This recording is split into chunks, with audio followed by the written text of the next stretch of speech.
Selamat malam, selamat datang di Mata Najwa. Saya Najwa Shihab, tuan rumah Mata Najwa.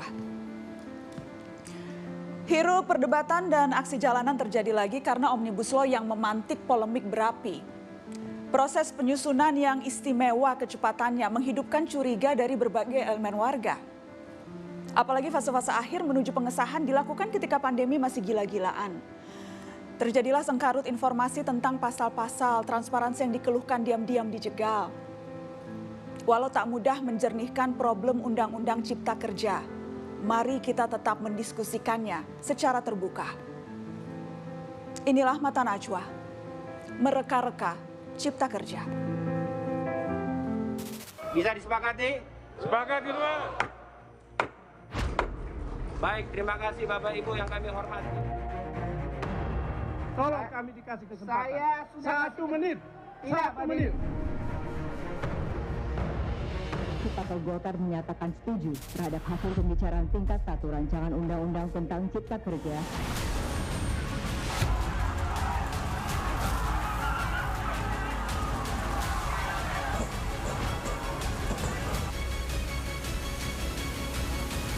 Undang-Undang 13 saja sangat lemah persoalan pengawasan dan penegakan hukum. Mayoritas banyak terjadi pelanggaran, dibiarkan saja. Itu yang sebenarnya dihendaki oleh rakyat.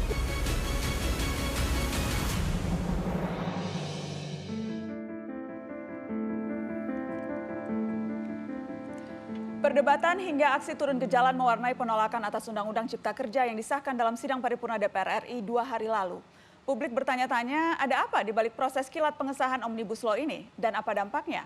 Malam ini Mata Najwa akan membahasnya dan sudah bergabung lewat video call Ketua Badan Legislasi DPR Supratman Andi Adgas, bergabung juga Kepala Badan Koordinasi Penanaman Modal BKPM Bahlil Lahadalia dan Ketua Asosiasi Pengusaha Indonesia atau Apindo Haryadi Sukamdhani. Selamat malam Bapak-Bapak, terima kasih sudah bergabung di Mata Najwa. Malam. Saya juga telah terhubung dengan Direktur Eksekutif Lokataru Haris Azhar, Ekonom Faisal Basri dan anggota Badan Legislasi DPR dari fraksi PKS Ledia Hanifah. Selamat malam. Selamat malam. Terima kasih sudah bergabung di Mata Najwa. Ada banyak hal yang ingin saya bahas malam ini dan memang sengaja mengundang 3 lawan 3 karena saya tahu yang 3 tentunya pro atau yang terlibat langsung dalam undang-undang ini dan yang 3 yang kerap kali menyuarakan penolakannya. Saya ingin mulai membahas sebelum masuk substansi. Saya ingin membahas soal proses, prosedur, awal mula. Bagaimana kemudian undang-undang ini disorot publik. Saya ingin ke Bu Ledia. Bu Ledia, yang jelas dinilai tidak terbuka, cepat, kilat, dadakan. Anda kan mengalami dan mengamati dari dekat langsung, terlibat langsung. Apakah penilaian itu tepat? Ya, pada beberapa hal memang betul, sangat cepat. Karena juga kalau menurut kami ada beberapa hal yang masih kurang untuk dipenuhi, yaitu mengambil masukan-masukan dari masyarakat secara umum, pakar, dan lain sebagainya. Sudah dilakukan, tetapi masih kurang banyak karena itu yang sangat penting ya, krusial. Karenanya ketika di masa reses lalu kami tidak ikut pembahasan Omnibus Law ini karena kami ingin mengambil banyak masukan dari masyarakat dalam hal ini konstituen kami, karena memang kan reses tujuannya adalah tugasnya adalah untuk mengambil aspirasi dari masyarakat secara umum. Jadi ini persoalan yang sangat penting karena memang kemudian mengelola 79 undang-undang ini gak gampang Mbak Nana, karena ada banyak hal ya yang harus terkait satu sama lain, itu terkait dengan sinergi dan lain sebagainya.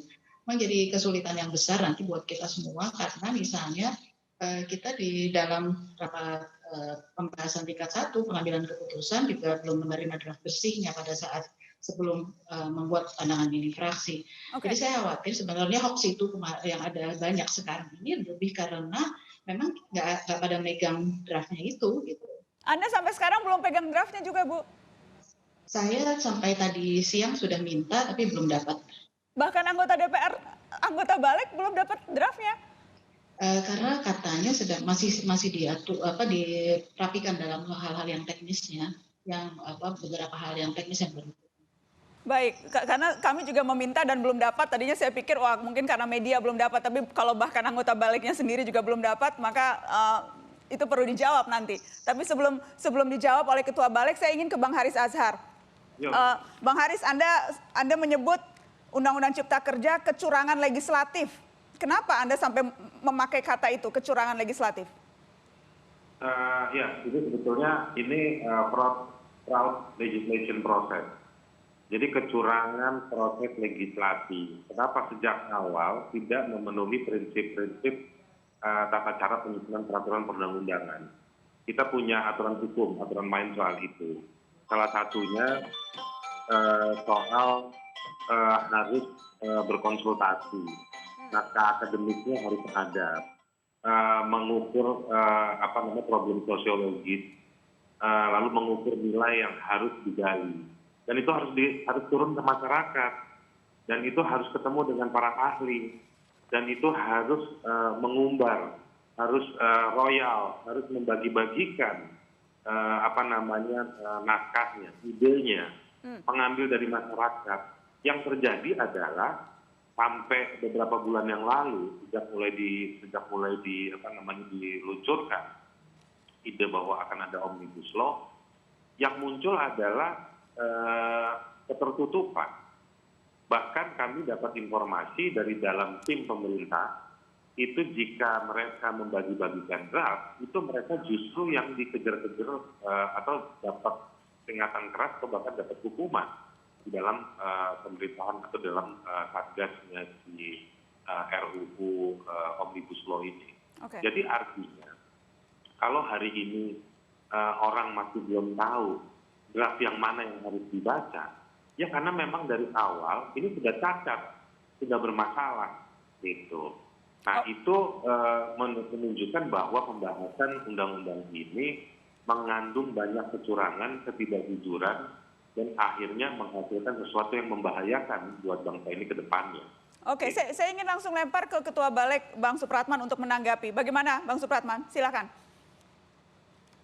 Pertama, saya tidak ingin mencampuri urusan penyusunan undang-undang, karena ini adalah inisiatif pemerintah.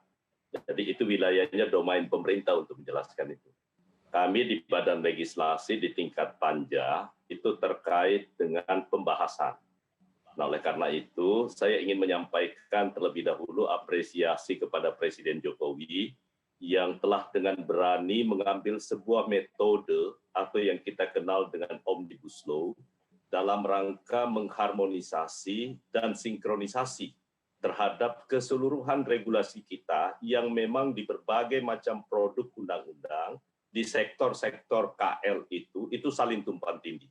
Dan ini adalah sebuah pengakuan yang jujur dari negara bahwa selama ini proses legislasi kita dari tahap perencanaan itu hanya kurang lebih kita berpikir sektoral. Oke. Oleh karena itu momentum ini saya apresiasi. Bahkan saya mengajak kepada Presiden Jokowi untuk memulai, bahkan saya sudah sampaikan ke Menkumham bersama dengan Badan Legislasi untuk kita menginisiasi omnibus berikutnya.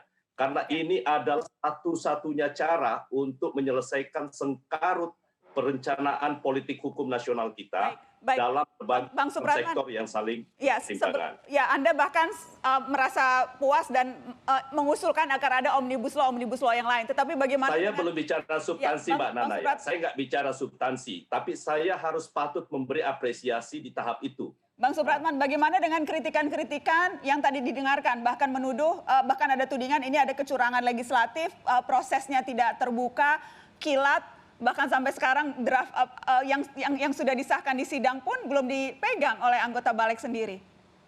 Mbak Nana, saya bersyukur malam ini karena yang dihadirkan itu Mbak Lydia. Kenapa? Karena kalau anggota DPR yang lain yang tidak ikut serta dalam pembahasan, itu justru akan fraud hasilnya. Jadi mudah kami saling mengkonfirmasi. Jangan lupa, saya sebagai Ketua Panja bahkan mempercayakan kepada Mbak Lydia bersama dengan Pak Andreas untuk secara dengan teliti betul, karena saya tahu Mbak Lydia itu orangnya detil.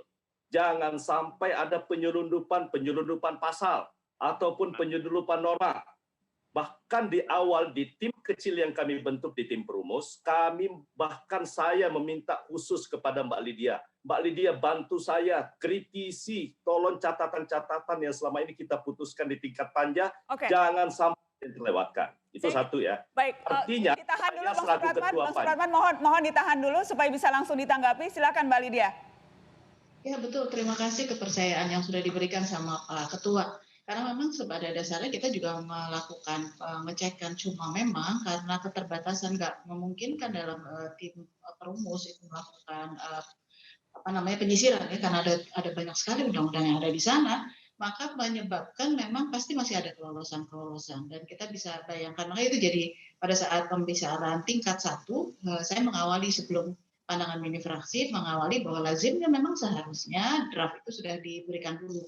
Meskipun diamanahkan kepada 2 orang, nggak akan bisa selesai. Karena ini sebetulnya harusnya dilakukan oleh banyak orang karena mengandung banyak sektor undang-undang itu sendiri.